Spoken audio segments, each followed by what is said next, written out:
मैं और हमारे 3 दोस्त रात को बातें कर रहे थे। तभी रवि ने बोला, यार आज कहीं बाहर चलते हैं। इस बात पर हम सब ने हामी भर दी। कहाँ चलना है?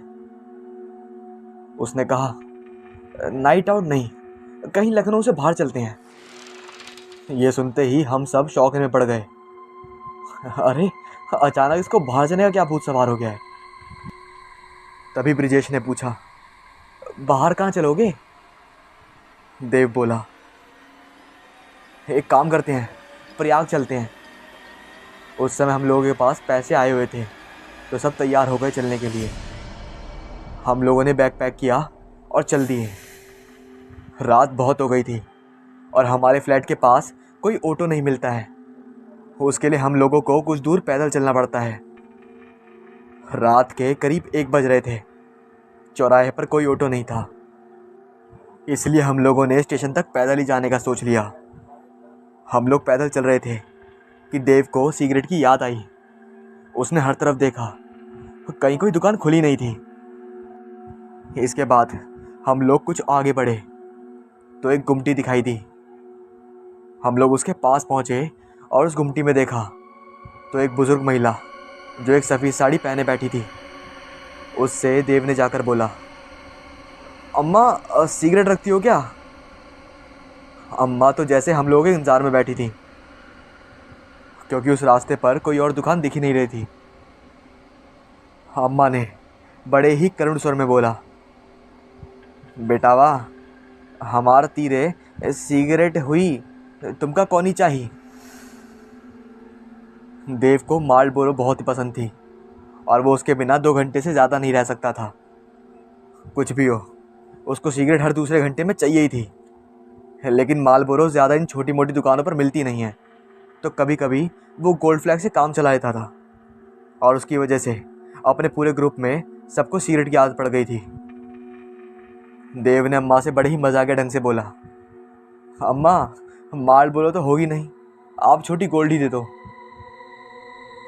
हम लोग देव की बात सुनकर हंस पड़े। अम्मा को शायद हम लोगों की हंसी को उन्होंने बहुत घृणित स्वर में देखा, जो उनके बातों में साफ झलकने लगी थी। वो बोली, बेटवा, हमें गरीबा जने हुई बहुत भारी दुकानियाँ नहीं हुई, अब तो वही हुई जिको जिको नाम तुए तुए लियो तो। देव को कुछ सुकून हुआ। उसने अम्मा से छोटी गोल्ड मांगने के लिए उनकी ही बोली में बोला, अम्मा हम ही छोटी गोल्ड की डिब्बियाँ दे दूँ। हम लोग ठट्ठा मारकर हंसने लगे और देव का मजाक उड़ाते हुए उससे बोले, अब तुम अम्मा के दामाद बन जाओ, बहुत अच्छी पटेगी तुम्हारी अम्मा के साथ। हम लोग इस बात को सुनकर अम्मा ने बहुत गंभीरता से लिया। अम्मा ने तुरंत ही ब्रिजेश का हाथ पकड़कर अपने पास बिठाया और देव के बारे में पूछने लगी। ब्रिजेश हम लोगों से बड़ा था और अम्मा को उस पर भरोसा था कि ब्रिजेश से बात करने से कुछ काम बन सकता है। अम्मा अपनी नातिन की बात ब्रिजेश से करने लगी और बहुत ही धीमी आवाज़ में देव के बारे में पूछने लगी। जब उन्होंने अपनी नातिन की बात ब्रिजेश से की तो हम लोग देव का मजाक लेने लगे। लो बेटा, तुम्हारा तो काम बन गया, अब तुम सुट्टा भी मुफ्त में मारो और लड़की भी। देव का स्वभाव बहुत व्यंग्यतक था, तो उसको किसी भी बात का बुरा नहीं लगता था और हम लोगों के साथ साथ अपनी ही बुराई करने लगता था।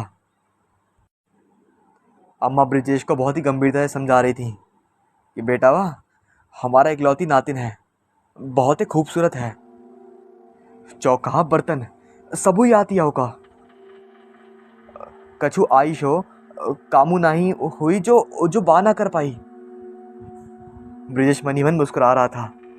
तभी देव ने अम्मा से कहा, अम्मा पहले आप सिगरेट तो दे दो, फिर ब्रिजेश को आराम से बैठाकर बातें कर लेना। अम्मा इस बार तो एकदम गुमटी के अंदर घुसी और गोल्ड की डिब्बी बाहर निकाल कर दे दी। देव को तो मानो सब कुछ मिल गया हो। उसे तुरंत डिब्बी से एक सिगरेट निकाली और जलाने के लिए लाइटर को खोजने लगा। वैसे उसके पास हर वक्त लाइटर रहता है, लेकिन आज वो फ्लैट पर ही छोड़ाया था।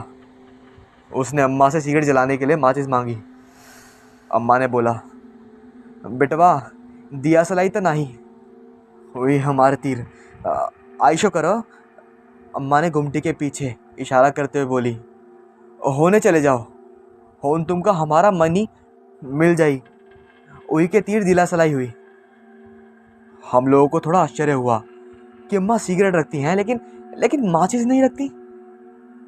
वैसे हम लोगों को कोई बहस करने का मन नहीं था, तो हम लोग उनके बताए हुए जगह की तरफ चलने लगे। आगे बहुत अंधेरा था और कुछ दिखाई भी नहीं दे रहा था। लगभग 300 मीटर ही चले होंगे, सामने एक पुरानी सरकारी बिल्डिंग दिखाई दी जो पीले रंग से शायद बहुत पहले ही पुती होगी। देव, ब्रिजेश और हम दोनों लोग उस बिल्डिंग के पास पहुंचे। वही पास में एक बुजुर्ग जो एक लकड़ी जी कुर्सी पर बैठा हुआ था और एक बीड़ी सुलगा रहा था। देव उनके पास जाकर बोला, चचा माचिस देना, सिगरेट जलानी है। शायद चचा हम लोग इंतजार में ही बैठे हुए थे। उन्होंने तुरंत कहा, बेटवा अभी तनिक रुको, यही हम अवे लाए थे। चचा ने कहकर वहाँ से चले गए। उस पुरानी बिल्डिंग का मुख्य द्वार खुला था और अंदर से किसी के सिसकने की आवाज़ें आ रही थी। अंदर अंधेरा था, कहीं भी किसी भी प्रकार की रोशनी दिखाई नहीं दे रही थी।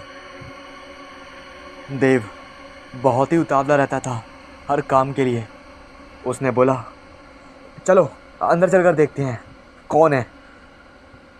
मेरी और ब्रिजेश की हिम्मत